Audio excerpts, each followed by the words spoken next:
Haleluya. Shalom Bapak Ibu semua yang dikasihi Tuhan Yesus Kristus. Selamat pagi, selamat berjumpa kembali di dalam kasih-Nya Tuhan Yesus Kristus. Dalam ibadah live streaming pada pagi hari ini, kiranya berkat Allah terus mengalir di dalam setiap kehidupan kita. Oleh sebab itu, marilah kita akan bersyukur kepada Tuhan. Kita minta kekuatan dari Tuhan, sebab kita tahu bahwa kita kepingin kuat di dalam Tuhan. Sebab hari-hari ini adalah hari-hari di mana Tuhan mau berkarya di dalam setiap kehidupan kita. Oleh sebab itu mari kita datang tunduk di hadapan Tuhan. Haleluya, haleluya, haleluya Tuhan.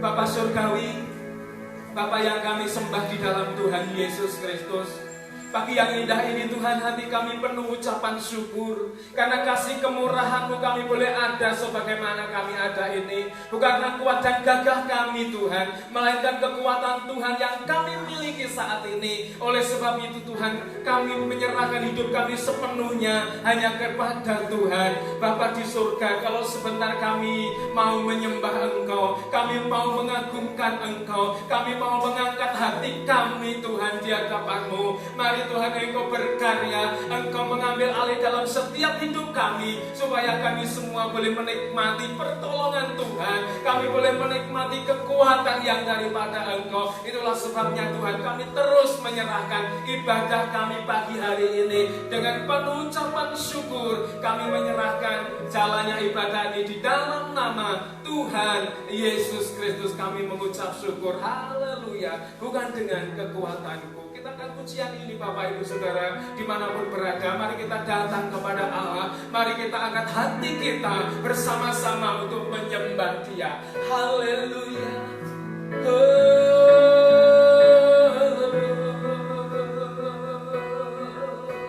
Terima kasih Tuhan. Haleluya. Bukan dengan kekuatanku ku dapat jalani hidupku,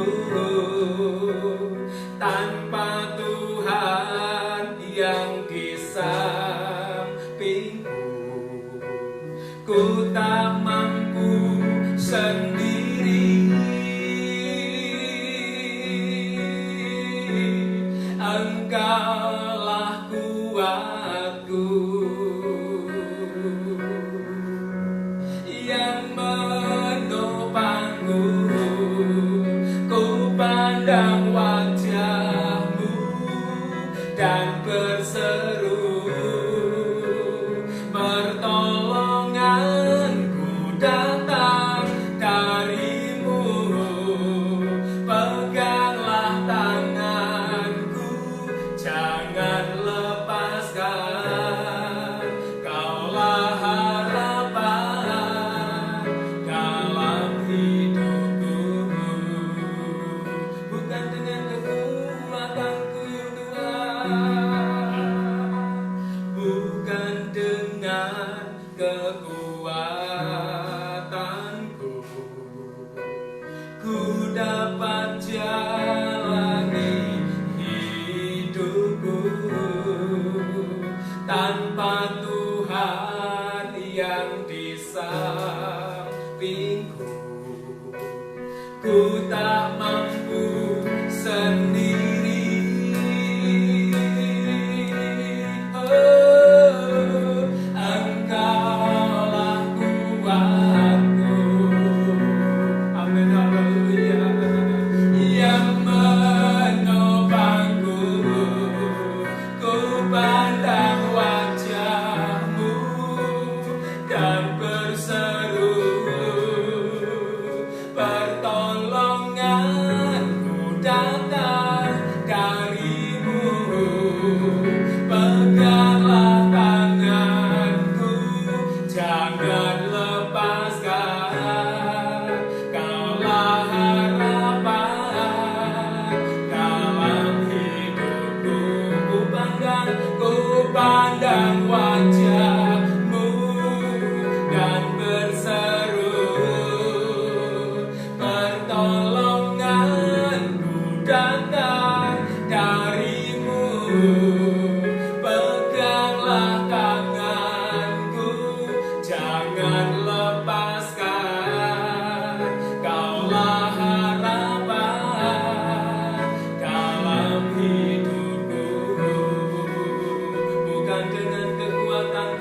Peganglah tanganku, jangan lepaskan.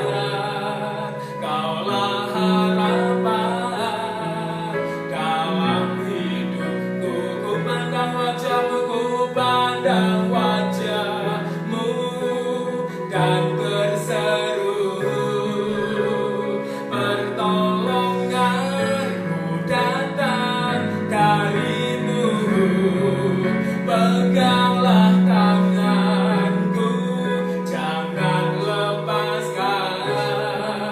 Kaulah harapan dalam hidupku. Kaulah harapan dalam hidupku. Kaulah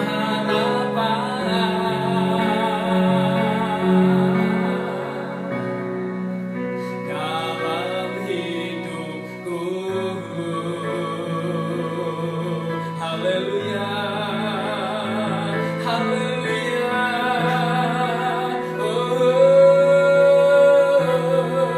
Engkaulah harapan kami Tuhan, Engkaulah kekuatan kami Yesus. Haleluya.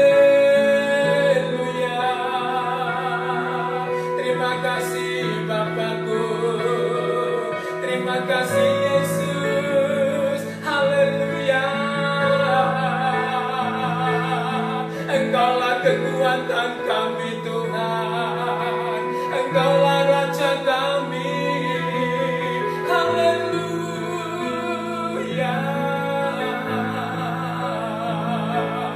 Terima kasih Tuhan. Haleluya.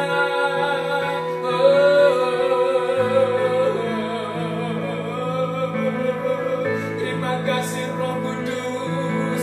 Terima kasih Tuhan atas pengurapan-Mu pagi hari ini Bapa. Haleluya. Oh Yesus. Haleluya Tuhan. Haleluya. Oh Yesus, Ku pandang wajah-Mu dan berseru, pertolonganku datang darimu. Peganglah tanganku, jangan lepaskan. Kaulah harapan dalam hidupku. Ku pandang wajah-Mu, ku pandang wajah-Mu, dan berseru, pertolonganku datang darimu. Peganglah tanganku, jangan lepaskan. Kaulah harapan dalam hidupku. Kaulah harapan dalam hidupku. Kaulah harapan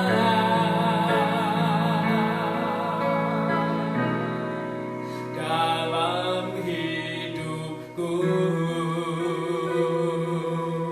Terima kasih Tuhan. Terima kasih Yesus. Terima kasih Roh Kudus. Engkau sudah hadir di tengah-tengah kami. Engkau sudah menguasai hidup kami. Bahkan kami pagi hari ini membuka hati kami Tuhan. Kalau sebentar kami akan menikmati kebenaran firman-Mu. Biarlah firman-Mu Tuhan menjadi kekuatan kami. Sebab kami tahu hanya lewat firman Allah saja kami memperoleh kekuatan yang luar biasa. Engkau mengambil alih dalam setiap hidup kami Tuhan. Terima kasih, kekuatan itu hanya kami dapat di dalam Engkau. Terima kasih Tuhan. Kami mempersiapkan hati kami dalam nama Yesus. Haleluya. Kekuatan di hidupku ku dapatkan di dalam Yesus. Haleluya. Oh, haleluya Yesus. Haleluya. Amin. Kekuatan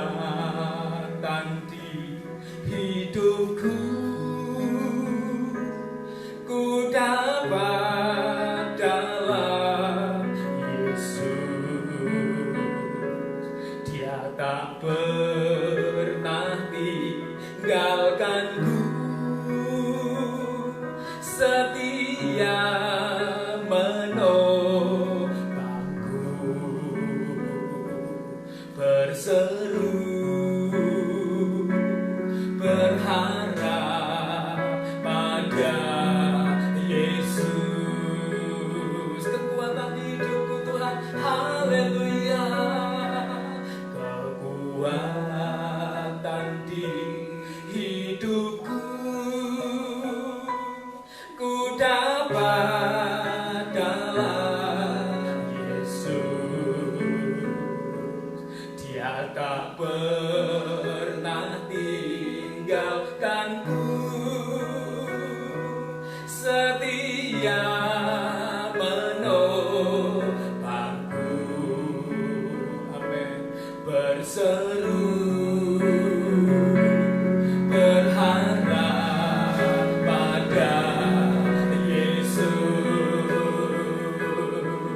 Ajaib Kau Tuhan, penuh kuasa, sanggup pulihkan keadaanku, dalam tangan-Mu seluruh hidupku tak akan goyah selamanya. Kekuatan hidupku Tuhan, kekuatan di hidupku ku dapat dalam Yesus. Dia tak pernah tinggalkanku, setia menopangku, berseru berharap pada Yesus. Ajaib Kau Tuhan, ajaib Kau Tuhan, penuh kuasa, sanggup pulihkan keadaanku, dalam tangan-Mu seluruh hidupku tak akan goyah selamanya. Ajaib Kau Tuhan, ajaib Kau Tuhan, penuh kuasa, sanggup pulihkan keadaanku, dalam tangan-Mu seluruh hidupku tak akan goyah selama. Sekali lagi, ajaib Kau Tuhan, ajaib Kau Tuhan, penuh kuasa. Waktu dan tempat saya serahkan padamu, pulihkan keadaanku, dalam tangan-Mu seluruh hidupku tak akan goyah selamanya. Ajaib Kau Tuhan, ajaib Kau Tuhan, penuh kuasa, sanggup pulihkan keadaanku, dalam tangan-Mu seluruh hidupku tak akan goyah selamanya, tak akan goyah selamanya,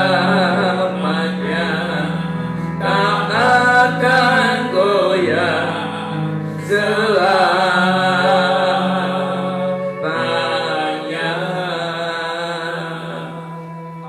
Ini iman kami Tuhan, dan ini komitmen kami di dalam hadirat-Mu, di hadapan-Mu. Kami bersyukur dan kami bangga memiliki Allah seperti-Mu Tuhan, bahwa di tengah-tengah situasi yang tidak menentu, kami tetap memiliki kepastian di dalam Tuhan. Untuk itu Tuhan, hari ini terimalah pujian kami, ucapan syukur kami, bahkan ibadah kami ini menjadi persembahan yang berbau harum di hadapan Allah. Kami mau belajar firman-Mu, urapi kami, beri kami hati yang siap ditaburi benih firman Tuhan. Urapi hamba-Mu Tuhan, dimanapun sidang jemaat-Mu berada, yang sama-sama menikmati kebersamaan di dalam ibadah ini. Kami percaya Engkau hadir dan Engkau memenuhi kami dengan hadirat-Mu dan menikmati kuasa-Mu. Dalam nama Yesus, haleluya, amin.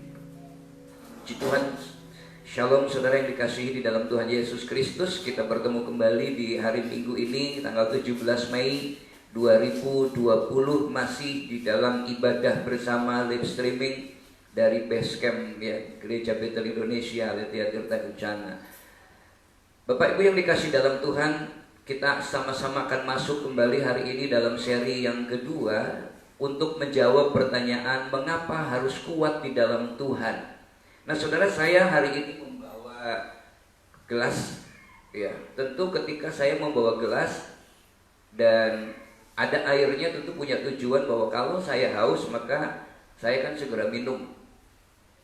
Dan untuk bisa menikmati minum ini tentu tidak hanya sekedar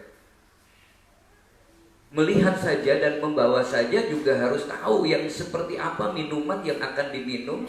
Menikmatinya ketika justru bukan hanya sekedar melihat dan lalu kita menjadi segar. Ada usaha lalu mengangkat gelas ini dan mencoba untuk meminumnya. Maka segelas air putih ini akan membuat kita menjadi segar. Nah demikian juga hidup kita.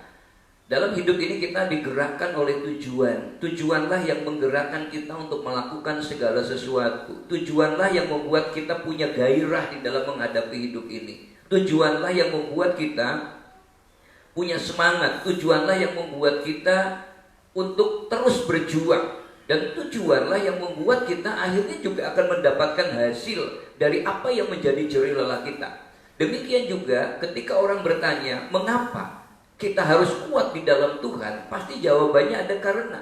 Minggu yang lalu kita belajar karena Tuhan memberkati kita setiap hari.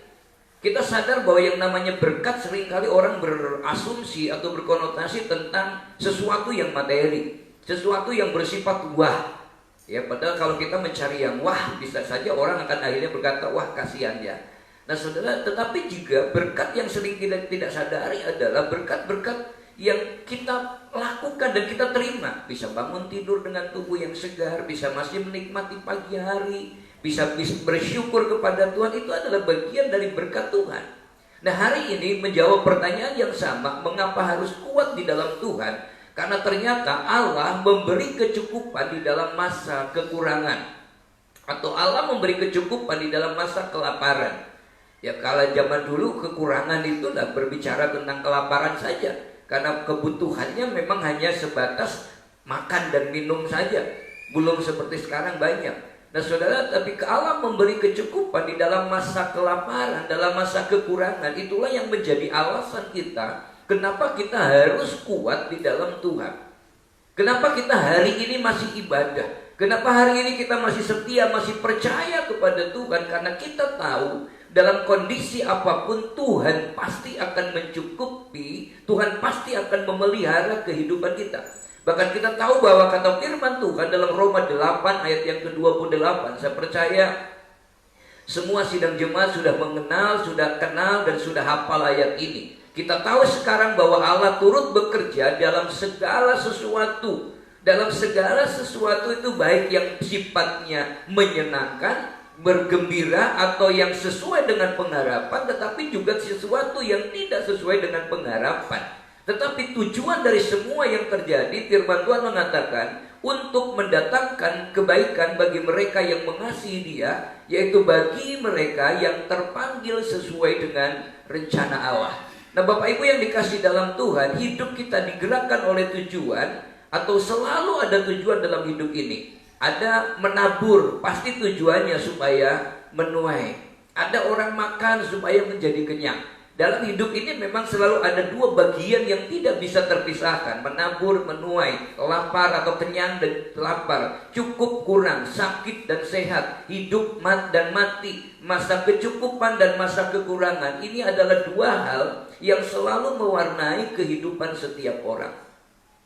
Hari ini kita bercukupan, kita bersyukur. Besok kita mungkin menghadapi kekurangan dengan kebutuhan yang berbeda.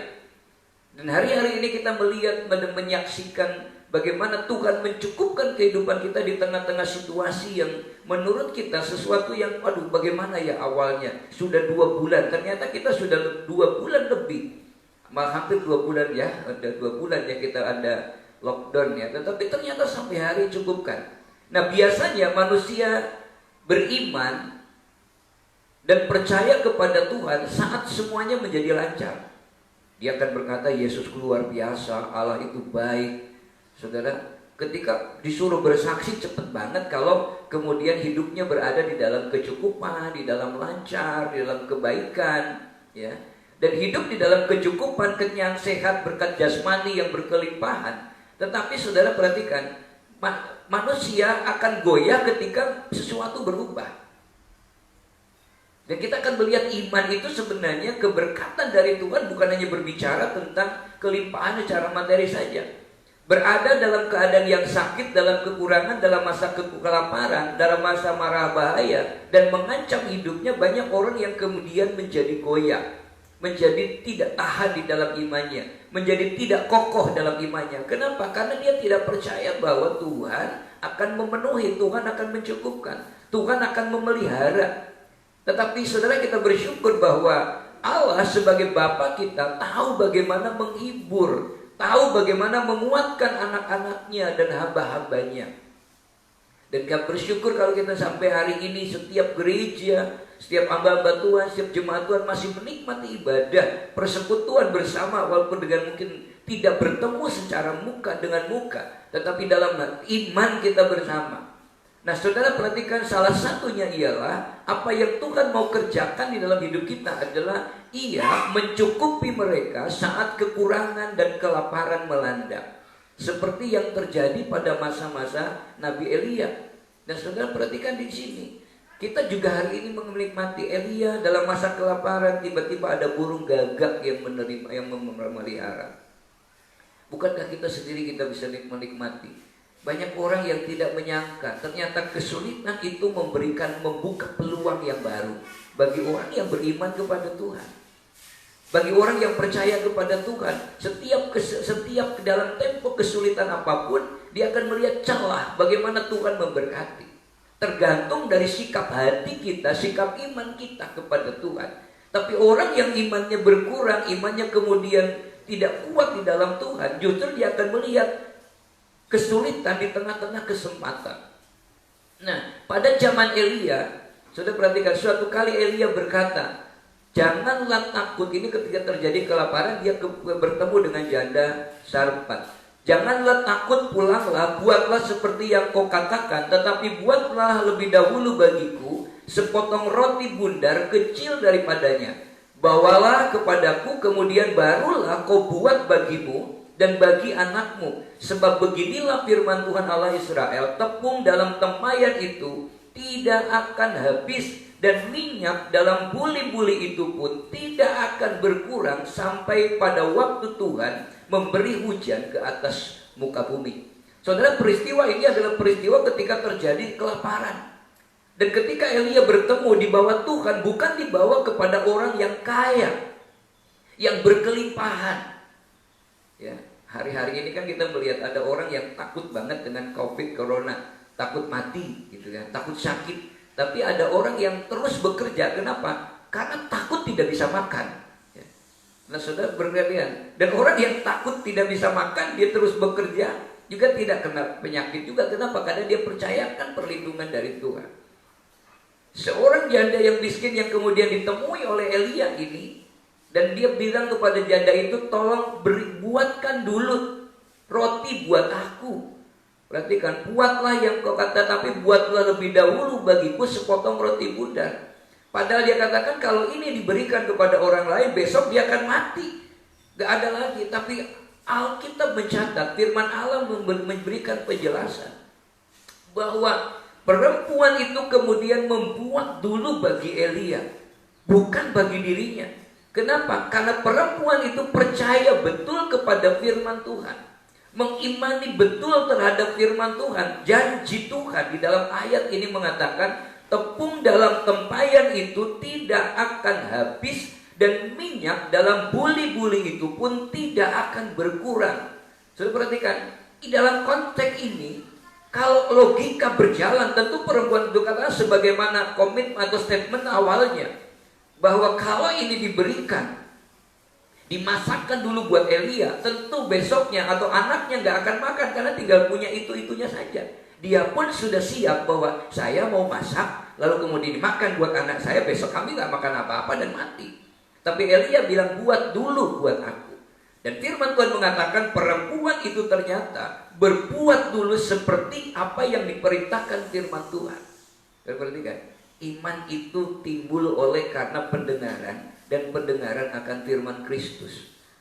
Jadi banyak orang iman itu dilogikakan, sehingga kemudian kalau masuk logika itu namanya bukan iman, itu aman.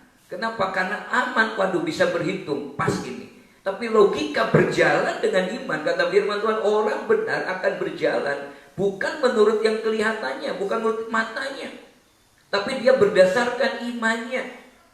Kenapa? Karena dia percaya kepada Tuhan, dan perempuan itu juga sama melakukannya. Dia mempercayakan hidupnya kepada Tuhan, membuat seperti apa yang difirmankan Tuhan, dan akhirnya dia tidak mengalami kekurangan. Kenapa? Saudara dikasih di dalam Tuhan, kalau kita belajar tentang kekurangan, kelaparan, di dalam sejarah manusia itu adalah menjadi sesuatu yang biasa sebenarnya. Dari dulu, dari zaman nabi-nabi, memang kekurangan, kelaparan itu selalu ada. Memang pada masa lalu hanya berbicara tentang makanan saja, pemenuhan. Tapi sekarang kan kekurangan, kelaparan di bagian lain mungkin lebih kompleks, karena kebutuhannya lebih kompleks juga, persaingannya lebih kompleks juga, manusianya juga lebih banyak juga.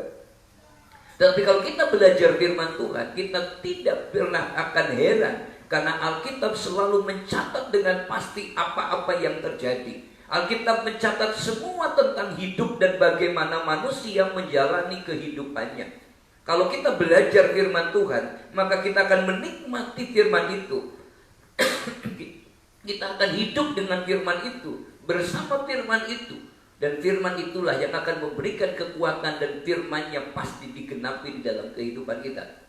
Setiap musim kehidupan ternyata memiliki cerita yang menarik untuk manusia menghadapinya. Setiap sejarah yang dicatat di dalam firman Tuhan, setiap banyak hal yang terjadi, itu adalah ada sesuatu yang menarik. Ada yang melatar belakanginya, ada juga karya Allah yang di dalam menyelesaikannya. Bukan pada masalahnya sebenarnya kalau kita melihat itu, tetapi melainkan pada cara pandang kita terhadap persoalan yang kita hadapi. Demikian juga persoalan kelaparan, persoalan konteks dalam konteks sekarang mungkin berbicara tentang kekurangan yang dihadapi. Ternyata juga Alkitab sudah mencatat dengan jelas. Saudara dikasih di dalam Tuhan, kita akan melihat beberapa hal yang terjadi. Ada kelaparan pada masa zaman Abraham, sehingga membuat Abraham pergi ke Mesir. Saudara perhatikan, Abraham bapak orang beriman, ketika kelaparan dia pergi ke Mesir. Dan ternyata di situ bukan sesuatu yang begitu saja terjadi. Ada di dalam skenario-nya Tuhan untuk kita mengambil pelajaran dari kehidupan kita. Di Mesir terjadi ada dosa. Tiba-tiba Abraham bilang kepada istrinya, nanti kalau raja itu bilang, jangan bilang istriku ya, tapi bilang saja saudaraku. Itu kan benar toh, kamu kan saudara saya. Berarti kan bohong kecil-kecilan. Tapi di hadapan Tuhan mau kecil mau besar itu tetap dosa. Saudara, dan ketika raja itu tertarik, dan ternyata Tuhan memberikan tulah kepada orang Mesir itu. Akibatnya orang Mesir, raja itu bertanya, apa yang kau perbuat? Abraham kemudian diberkati, memang dikasih materi, tapi terusir. Ya, perhatikan, malu Abraham. Ada sejarah di situ. Lalu kemudian kelaparan pada zaman Isa. Ketika Ishak digerar, Ishak mau ikut-ikutan pergi ke Mesir. Tetapi kemudian Tuhan katakan, hei Ishak, gak usah ke Mesir, menabur saja di situ. Disitulah kita melihat bagaimana ketika Ishak taat kepada firman Tuhan, menabur di masa kering, menabur di masa kekurangan. Minggu yang lalu kita sudah sampaikan ini. Ternyata Ishak menjadi orang yang kemudian menghasilkan panen pada waktu itu 100 kali lipat. Bahkan Ishak menjadi orang yang kaya, semakin berkaya dan menjadi orang yang kaya sekali. Kenapa? Karena ketaatan di dalam Tuhan. Ima atau kelaparan pada masa Yusuf. Pada masa Yusuf kelaparan itu bukan sesuatu terjadi, tetapi ternyata untuk mempromosikan Yusuf yang Tuhan sudah berjanji kepada Yusuf bahwa dia akan menjadi orang yang hebat, menjadi seorang pemimpin. Walaupun jalan yang dilalui oleh Yusuf adalah selalu jalan yang turun, bahkan turun ke dalam penjara. Tetapi semakin dalam Yusuf ada di dalam penjara, semakin dia ke dalam kehidupannya, seolah-olah dia sedang dipersiapkan untuk melompat lebih tinggi. Sehingga kita melihat bahwa seperti bola hidup ini, semakin keras ditekan ke bawah, maka melompatnya ke atas akan semakin tinggi juga. Itulah dari Yusuf. Dan dari itulah kita melihat pemeliharaan Tuhan. Bukan hanya memelihara orang Mesir saja, tetapi dengan kelaparan yang terjadi pada waktu itu, Yusuf kemudian mampu memelihara saudara-saudaranya dan membuat sejarah baru. Israel kemudian ada di tanah Goshen. Sejarah. Lalu kelaparan di padang gurun. Ketika mereka ada di padang gurun, terjadi kelaparan karena pemberontakan kepada Tuhan. Kelaparan pada zaman hakim-hakim. Ketika kita melihat baru mendengar terjadi kelaparan, akhirnya Elimelek dan keluarganya sudah pergi. Dan ini membuat sejarah yang baru. Namanya Elimelek tinggal di Bethlehem, di rumah roti, tetapi dia harus pergi tinggalkan rumah roti, pergi ke Moab. Hidupnya semakin jauh dari persekutuan dengan Tuhan, membuat akhirnya Elimelek, 2 anaknya mati. Dan Naomi yang awalnya disebut Naomi, dia katakanlah aku marah. Kenapa? Karena aku pergi dengan tangan penuh, sementara aku sekarang balik dengan tangan yang kosong. Tapi bukan itu saja, ada pelajaran baru dari seorang Ruth yang kemudian memiliki gaya hidup yang luar biasa, iman yang luar biasa, mempercayakan hidupnya yang luar biasa, dan memberikan kejelasan kepada kita bahwa beriman secara jasmani saja tidak cukup. Ruth yang adalah orang Moab, tetapi imannya benar-benar teguh, membuat Tuhan menyatakan kuasanya. Ruth menjadi salah seorang wanita yang dari luar orang Ibrani, yang kemudian menghasilkan keturunan sampai kepada Tuhan Yesus. Kelaparan pada zaman Daud, kapan? Ketika Daud menghitung pasukannya. Kelaparan pada zaman Elia, kelaparan pada zaman Elisa. Jadi Alkitab mencatat tentang kelaparan dan kekurangan itu sudah jelas. Jadi kalau kita belajar firman Tuhan, kita belajar dan menikmati firman Tuhan, sebenarnya umat yang percaya kepada Tuhan, kita akan melihat apa yang terjadi. Kemudian kita akan melihat bagaimana Tuhan memberikan solusi, dan bagaimana kita menikmati berkat pertolongan Tuhan. Tuhan memelihara, Tuhan mencukupkan kita pada masa kelaparan. Saudara yang dikasih dalam Tuhan, ini yang pertama. Jadi apa yang terjadi hari-hari ini, termasuk juga COVID-19 ini, inilah Tuhan izinkan, bukan karena tanpa maksud, tetapi Tuhan katakan supaya kita boleh menikmati Tuhan yang hebat. Immanuel itu benar-benar nyata di dalam kehidupan kita. Yang kedua, saudara, kelaparan atau kekurangan itu sebagai ujian dan juga hukuman dari Allah.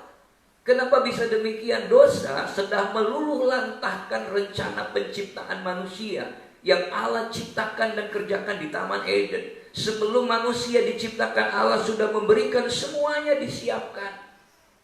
Dan manusia ditempatkan bukan di tempat yang sembarangan, tetapi di Taman Eden, dengan semua kebutuhan jiwanya sudah dipenuhi, kebutuhan jasmaninya sudah dipenuhi. Tetapi perhatikan, karena manusia berdosa, jatuh di dalam tipu daya iblis, membuat akhirnya manusia jatuh di dalam dosa. Dan manusia harus menghadapi persoalan demi persoalan di dalam kehidupannya. Dan Allah menempatkan itu dengan semua kebutuhan, tapi manusia yang memberontak. Nah Bapak Ibu yang dikasih dalam Tuhan, ternyata kenyamanan di dalam segala hal, termasuk juga keintiman persekutuan dengan Tuhan, akhirnya menjadi berantakan ketika manusia ikut tipu daya iblis. Kenapa hari-hari ini banyak juga kemudian orang yang kena tipu daya dalam kondisi seperti ini? Kerja banting tulang, lupa Tuhan. Saudara, ada yang kemudian melakukan yang lain. Tapi kalau kita melihat tetap percaya kepada Tuhan, Tuhan tetap pasti pelihara. Sejak kejatuhan manusia itulah kemudian manusia jatuh bangun di dalam persoalan hidupnya. Kenapa? Karena istri akan mengalami sakit dalam melahirkan, laki-laki akan bekerja, terus akan seperti itu. Tetapi bersyukur kedatangan umat anak manusia membuka kembali anugerah itu, membuka kembali pertolongan Tuhan, membuka kembali akses manusia untuk bisa bersekutu dengan Allah, supaya manusia kumpul dan ada di bawah kepak sayapnya, kembali ke dalam persekutuan dengan Allah. Tetapi juga semakin dekat kedatangan Tuhan, Alkitab bilang iblis juga akan semakin giat bekerja. Iblis juga akan semakin giat di dalam kemudian bekerjanya untuk mencobai manusia, semakin berusaha terus. Kenapa? Menjelang kedatangan Tuhan ini. Untuk itulah maka Allah berulang kali mendatangkan kekurangan, mendatangkan kelaparan dan bencana. Ada sebagian manusia yang kemudian menjadi jauh dari Tuhan. Tetapi kalau manusia itu terbuka hatinya, maka akan membuat manusia kembali kepada Tuhan. Sebenarnya persoalan-persoalan yang kita hadapi yang seperti hari ini kita nggak mengerti, kita harus yakin betul bahwa ada pribadi yang mengerti betul, lalu kita datang kepada Tuhan. Persoalan-persoalan yang kita alami mengajak manusia untuk kembali merendahkan diri di hadapannya. Nah Bapak Ibu yang dikasihi di dalam Tuhan Yesus Kristus, masa kekurangan sebagai ujian dan hukuman. Satu contoh kita melihat Daud dan bangsa Israel dihukum waktu itu oleh kelaparan dan kekurangan. Kenapa? Supaya Daud introspeksi, supaya manusia menjadi introspeksi. Firman Tuhan menyatakan demikian dalam ayat yang ke-13 2 Samuel 24. Kemudian datanglah Gad kepada Daud, memberitahukan kepadanya dan berkata kepadanya, akan datangkah menimpa engkau 3 tahun kelaparan di negerimu? Atau maukah engkau melarikan diri 3 bulan lamanya di hadapan lawanmu, sedang mereka itu mengejar engkau? Atau akan adakah 3 hari penyakit sampar di negerimu? Maka sekarang pikirkanlah dan timbanglah jawaban apa yang harus kusampaikan kepada yang mengutus aku.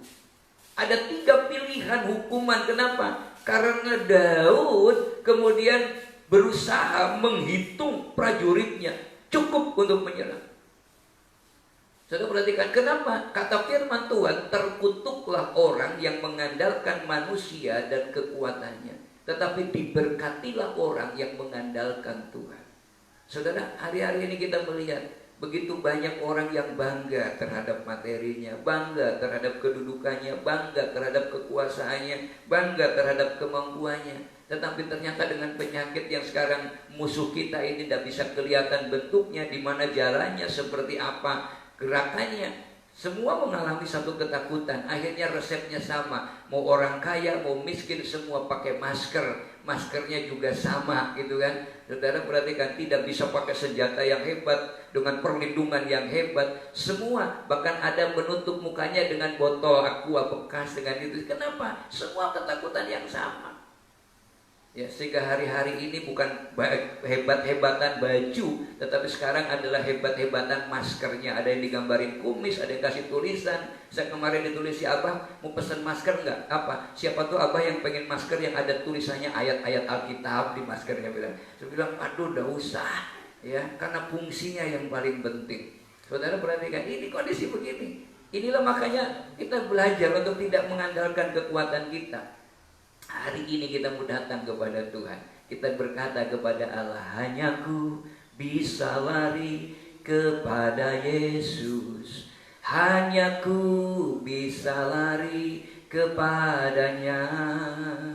Di bawah kakinya Yesus ku sentosa, hanya ku bisa lari kepadanya. Saatnya kita bisa lari kepada Tuhan, damai di hadapan Tuhan. Dan hukuman apa lagi? Orang berdosa dihukum oleh kelaparannya. Orang berdosa akan dihukum oleh masa kelaparannya. Kemudian yang tidak taat dihukum juga karena ketidaktaatannya. Banyak sekali firman Tuhan mengatakan orang yang tidak taat itu akan dihukum oleh karena kelaparannya. Bukan karena Tuhan tidak baik, karena manusia sudah melakukan pelanggaran terhadap hukum Allah. Ini jalur yang benar, tapi dia melakukan parabasis, melompat keluar. Tetapi juga bisa sebagai ujian supaya orang itu kembali. Kalau kita kembali merendahkan diri di hadapan Tuhan, maka kata firman Tuhan kita akan dipulihkan. Maka ada nyanyian kan, ya, kami umatmu rendahkan diri, sujud dan berdoa, mencari wajah-Mu, berbalik dari jalan kami yang jahat. Oleh anugerah-Mu ampunilah, oleh anugerah-Mu pulihkanlah Bapa, pulihkan Tuhan, pulihkan, kembalikan bangsa kami kepadamu Tuhan, pulihkan, ampunilah bangsa kami, dan pulihkan kembali negeri kami. Perhatikan, syarat dipulihkan ternyata ketika kita kembali berbalik kepada Tuhan. Dan firman Tuhan menyebutkan masa kekurangan, kesulitan, kelaparan bukan hanya berbicara tentang hukuman saja, berbicara tentang ujian. Kelaparan itu adalah peringatan bahwa kedatangan Kristus kedua kali sudah semakin dekat. Semakin banyaknya gelombang kehidupan hari-hari ini, gunung semakin sering berbatuk-batuk, situasi musim sudah tidak bisa lagi diprediksi, penyakit di mana-mana, orang semakin mencintai dirinya sendiri. Itu adalah tanda kedatangan Kristus kedua kalinya sudah semakin dekat. Inilah peringatan dari Tuhan yang kedua, masa kelaparan, masa kekurangan sebagai ujian dan hukuman Allah. Yang ketiga, masa kekurangan adalah ujian yang kadangkala justru membuat seorang berubah setia. Saudara dikasih dalam Tuhan, kita mungkin pernah juga menyanyikan pujian, Dia tak pernah lepaskan tanganku, Dia tak pernah lepaskan tanganku, waktu badai mengamuk dan ombak menderu, Dia tak pernah lepaskan tanganku. Ini pujian iman. Tapi suatu kali ada orang yang dengan istrinya naik sepeda berboncengan. Dia nyanyi lagu, bukan lagu ini yang dia nyanyikan, lagu apa? Saya mau iring Yesus, ya. Saya mau iring Yesus. Tapi begitu selesai nyanyi itu, sepedanya tersenggol dan jatuh. Kira-kira selesai nyanyi itu, lalu sebenarnya tersenggol, dia akan mengeluh atau dia akan tetap berani bersyukur? Padahal kan meskipun saya susah, menderita dalam dunia, saya mau iring Yesus sampai selama-lamanya. Itu pujian komitmen loh sebenarnya. Ya kan? Ketika menyanyi pujian itu, Tuhan kadang izinkan sesuatu terjadi. Ketika kita minta kepada Tuhan, Tuhan berikan saya kesabaran, Tuhan gak akan memberikan kita sabar, tapi Tuhan akan memberikan ujian. Tuhan memberikan persoalan, Tuhan memberikan orang-orang yang cerewet, Tuhan memberikan orang-orang yang bikin kita jengkel. Kenapa? Supaya kesabaran kita teruji. Tuhan memberikan hausnya, kenapa? Supaya segarnya air putih itu akan terasa. Tapi kalau nggak haus, air putih itu kan nggak akan begitu menikmatinya, menariknya. Kenapa? Lebih senang es cendol, lebih senang kolak, lebih senang bubur kacang hijau, lebih senang yang lain, mungkin koktail semua. Tapi dalam masa kehausan ternyata yang dibutuhkan itu adalah air putih yang membuat segar. Demikian juga dalam hidup kita. Kenapa? Supaya kita bisa bersyukur. Saudara, kedatangan Yesus kedua kali atau kedatangan Yesus ke dalam dunia, dalam pelayanannya, kematiannya, dan kebangkitannya menunjukkan sebenarnya kesetiaannya kepada kita dan konsistensinya kepada penggenapan janji-janji firman-Nya. Tuhan katakan ke dia sudah mengosongkan diri turun ke dalam dunia, dan banyak sekali dalam dunia ini dicobai terus supaya dia menggagalkan rencananya. Ketika dia tergantung di kayu salib pun orang yang kiri kanannya sudah meledek dia. Kalau memang kau anak Allah, selamatkan dirimu dan selamatkan kami. Tapi Yesus tidak membuktikan, tidak perlu membuktikan ke anaknya bahwa dia itu anak Allah dengan lalu dia turun. Tetapi justru membuktikan bahwa dia anak Allah ketika dia menyelesaikan tanggung jawabnya, menyelesaikan tujuannya datang ke dalam dunia ini. Demikian juga dalam hidup kita. Orang ingin melihat bukti kita di dalam Tuhan bukan karena kehebatannya kita, tetapi kesetiaannya.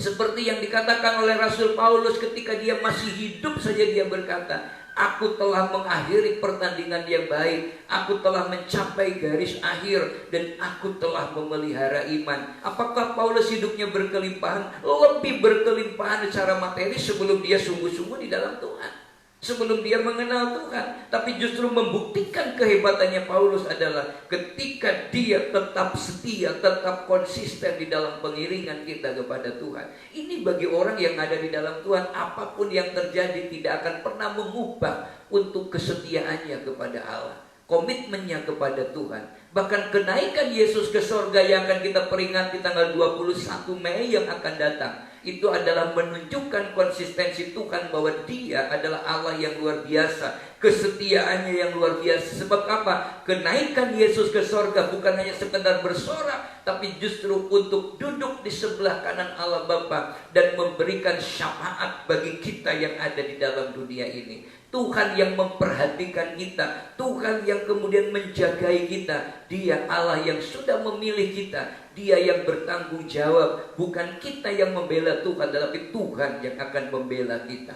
Saudara dikasih dalam Tuhan, tetapi ada dua reaksi ketika orang di dalam kelimpahan, dan ada dua reaksi juga ketika orang ada di dalam masa kekurangan.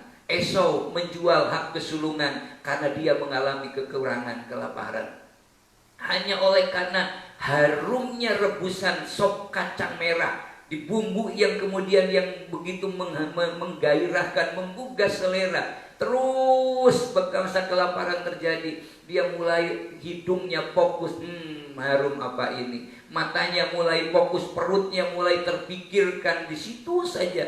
Akhirnya dia tega menjual hak kesulungannya. Untuk apa? Hanya ingin mendapatkan semangkuk sup kacang merah, dan dia bilang kepada Yakub bahwa dia rela menjual itu. Saudara perhatikan, orang bisa berubah setia ketika orang berada di dalam kelaparan. Tapi ada juga orang yang berubah menjadi setia ketika dia tetap berada di dalam masa kekurangan. Ada orang yang tetap konsisten kesetiaannya ketika dia ada di dalam kekurangan. Dan orang yang ada dalam masa kelaparan ternyata juga, saudara perhatikan, bisa terjadi ketika apa? Membuat orang itu kemudian mengutuki Allahnya. Bisa orang mengutuki Allah ketika dia dalam masa kelaparan. Ada juga ketika masa kelaparan justru kehilangan naluri kemanusiaannya. Kalau Bapak Ibu membaca 2 Raja-Raja pasal yang ke-6, saya perhatikan, dia akan memasak anaknya kalau kelaparan. Hari ini mungkin memasak anak gak mungkin, tapi kadang menjual kehormatannya, menjual harga dirinya hanya untuk memenuhi kebutuhan jasmani. Bahkan kadang udah orang berkelimpahan pun masih menjual harga dirinya. Kenapa? Karena kurang terus. Ya, kapan sih batas kecukupan? Di mana sih batas orang cukup? Saudara, batas orang cukup tidak bisa dihitung oleh berapa jumlah depositonya, jumlah materinya. Tetapi batas orang kecukupan ketika dia mampu bersyukur di hadapan Allah, ketika dia mampu mengucap syukur ke hadapan Tuhan, ketika dia mampu menikmati Tuhan, itulah batas dari kecukupan orang di hadapan Allah. Bahkan orang yang merasa mengetahui bahwa hidupnya kurang, dia bisa bersyukur kepada Tuhan. Dia tahu betul the power of matur nuwun itu. Kekuatan dalam mengucap syukur, kuasa dalam mengucap syukur itu sangat besar kuasanya dari kehidupan kita. Nah, saudara dikasih dalam Tuhan, dapat kehilangan nalurinya. Kalau saudara membaca di dalam 2 Raja-Raja ayat 25 saja, perhatikan, maka terjadilah kelaparan hebat di Samaria selama mereka mengepungi, sehingga sebuah kepala keledai berharga 80 shikal perak dan 1/4 kaptail merpati, kotoran merpati berharga 5 shikal perak. Ada orang yang mau membunuh, tetapi naluri kemanusiaan hilang, kemudian nyalahkan orang lain, menghujat orang. Ya. Kalau menghajat orang lumayan ya, kalau hajatan banyak makan, menghujat. Hari-hari ini kan banyak menghujat, ini gara-gara ini, gara-gara ini, gara-gara ini. Kalau kita anak Tuhan lalu ikut-ikutan menghujat, ini sama dengan yang terjadi dalam 2 Raja-Raja. Cari kambing hitam terus. Raja itu kemudian dia bilang, ini gara-gara Elisa, ini gara-gara nabi itu. Bayangkan, nabi orang benar justru malah dianggap menjadi biang keladinya terjadi kelaparan. Saudara perhatikan di sini, beginilah kiranya Allah menghukum aku, bahkan lebih daripada itu, jika masih tinggal Elisa bin Shafat di atas tubuhnya pada hari ini. Bayangkan, kelaparan mau ditebus dengan memenggal kepala Elisa. Ini kan keterlaluan. Hati-hati saudara yang dikasih dalam Tuhan. Ternyata kelaparan bisa membuat orang berubah setia. Kekurangan bisa merubah orang berubah setia. Hari ini mari kita belajar introspeksi. Kalau komitmen kita mulai bergeser, kalau iman kita mulai bergeser, mari kita belajar. Bahkan kalau kita belajar dalam Filipi 3 ayat 19 mengatakan, ternyata makanan dapat dijadikan Allah bagi manusia. Kenapa? Kesudahan mereka ialah kebinasaan. Tuhan mereka ialah perut mereka. Kemuliaan mereka ialah aib mereka. Pikiran mereka semata-mata tertuju terhadap perkara duniawi. Yang terakhir, Allah mencukupkan keperluan umatnya di dalam masa kekurangan. Ini yang kita mau belajar. Saudara, kenapa kita harus kuat di dalam Tuhan? Karena Allah akan mencukupi segala keperluan umatnya di dalam masa kelaparan. Kasih setia Tuhan tidak pernah mengenal musim. Seperti pohon yang ditanam di tepi aliran air, yang akar-akarnya merambat, kata firman Tuhan, maka dia akan selalu berbuah pada musimnya, tidak layu daunnya, dan apa yang diperbuatnya selalu berhasil. Dia akan selalu ada untuk umatnya. Kadangkala kita yang tidak menyadari kehadiran Tuhan untuk memberkati, tetapi Tuhan tidak pernah berdusta. Betapa kita sering fokus kepada pintu yang tertutup, padahal masih ada pintu yang terbuka buat kita. Betapa kita fokus kepada pintu yang tertutup, meskipun mulutnya berkata kehendakmulah yang jadi, tetapi hatinya kadang tertuju kepada keinginan hatinya. Yang kita lakukan adalah tetap berdoa, bekerja, melakukan menjadi bagian kita. Maka Tuhan yang akan melakukan apa yang menjadi bagiannya untuk mencukupi kebutuhan kita. Bahkan Allah berfirman, Allah sanggup memberikan jauh lebih banyak dari apa yang kita doakan dan kita butuhkan. Saudara dikasih di dalam Tuhan, Allah mencukupi kebutuhan umatnya. Kenapa? Karena dalam Mazmur 37 ayat 27 dan 28 berkata, jauhilah yang jahat dan lakukanlah yang baik, maka engkau akan tetap tinggal untuk selama-lamanya. Sebab Tuhan mencintai hukum, dan ia tidak meninggalkan orang-orang yang dikasihinya sampai selama-lamanya. Mereka akan terpelihara, tetapi anak cucu orang-orang fasik akan dilenyapkan, karena tidak pernah meninggalkan kehidupan kita.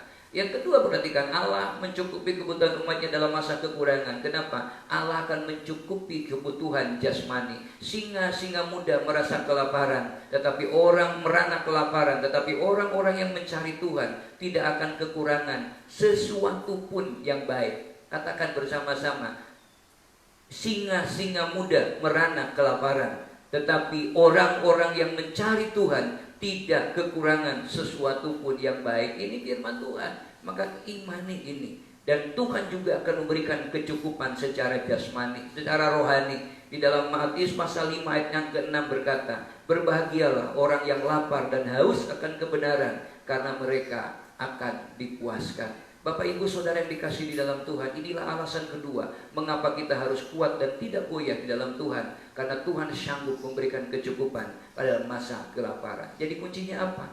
tulisan di belakang ini. Tema kita tahun ini, trust and obey.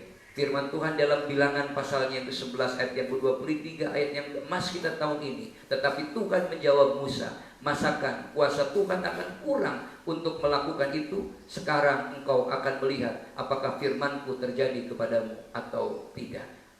Buktikan firman Tuhan itu ya dan amin dengan kita trust and obey bahwa Tuhan pasti mencukupkan. Saudara, mari kita angkat pujian, janjimu seperti fajar pagi hari. Haleluya Tuhan. Datang dan hadirlah Tuhan di dalam setiap keluarga, setiap kami yang hari ini mengikuti ibadah ini.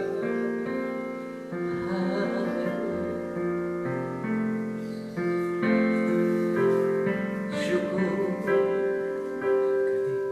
ku hadapi kehidupan ini. Jalan mana yang harus ku pilih? Ku tahu ku tak mampu, ku tahu ku tak sanggup. Hanya Kau Tuhan tempat jawabanku. Aku pun tahu ku tak pernah sendiri. Amin. Sebab Engkau Allah yang menggendongku. Tanganmu membelaiku, cintamu memuaskanku. Kau mengangkatku ke tempat yang tinggi. Janjimu seperti fajar pagi hari, yang tiada pernah terlambat bersinar. Cintamu seperti sungai yang mengalir, dan ku tahu betapa dalam kasih-Mu. Janjimu seperti fajar. Ini iman kami Tuhan. Seperti fajar pagi hari. Biarlah ini menjadi komitmen kami, setiap keluarga, setiap pribadi Tuhan, bahwa Tuhan sanggup mencukupkan kehidupan kami di masa kekurangan ini. Engkau pengharapan kami, Engkau tempat perlindungan kami, Engkau jawaban doa kami. Amin. Kasih-Mu. Sekali lagi dengan iman katakan, janjimu seperti fajar pagi hari, yang tiada pernah terlambat bersinar. Cintamu seperti sungai yang mengalir, dan ku tahu betapa dalam kasih-Mu. Dan ku tahu betapa dalam kasih-Mu. Dan ku tahu betapa dalam kasih-Mu. Ini iman kami Tuhan. Dan biarlah kami tetap konsisten di dalam komitmen kami untuk mempercayakan hidup kami kepada-Mu. Trust and obey kepada Allah. Karena kami tahu pemeliharaan Tuhan sempurna, kasih setia Tuhan sempurna. Biarlah hari ini ke depan mata kami melihat firman-Mu digenapi di dalam kehidupan kami. Jadilah Kau pusat dalam hidup kami, dalam rumah tangga kami, dalam pelayanan pekerjaan Tuhan, dalam kehidupan kami bermasyarakat. Jadikan kuasa-Mu nyata di negeri ini, di kota kami ini, di kampung kami ini. Berkati Tuhan bangsa kami, berkati kehidupan kami, untuk kami boleh menjadi berkat bagi banyak orang. Terima kasih Tuhan. Kami bersyukur bahwa Engkau sudah pulihkan. Kami bersyukur bahwa Engkau sudah mengatasi dari pengaruh COVID-19 ini yang membuat kami tetap bergairah di dalam Tuhan. Dan kami akan melihat dan terus melihat berjalan dengan iman, menatap masa depan yang penuh dengan pengharapan untuk kami kembali menikmati pertolongan Tuhan. Usaha kami diberkati, pekerjaan kami diberkati, anak-anak kami diberkati, studi mereka diberkati, bahkan kehidupan kami dalam perhimpunan persekutuan yang intim dengan Allah dan menjadi terang dan garam bagi kehidupan, dan Yesus dipermuliakan. Terima kasih Tuhan, kami bersyukur dan kami siap melakukan aktivitas di sepanjang hari-hari ke depan bersama dengan Yesus. Kami cakap melakukan perkara yang besar di dalam nama Tuhan Yesus. Kita bersama-sama menikmati berkat Tuhan. Tuhan memberkati engkau dan melindungi engkau. Tuhan menyinari engkau dengan wajahnya dan memberi engkau kasih karunia. Tuhan menghadapkan wajahnya kepadamu dan memberi engkau damai sejahtera mulai pagi ini sampai Maranatha. Tuhan Yesus datang yang kedua kali. Yang percaya diberkati Tuhan, sama-sama katakan amin.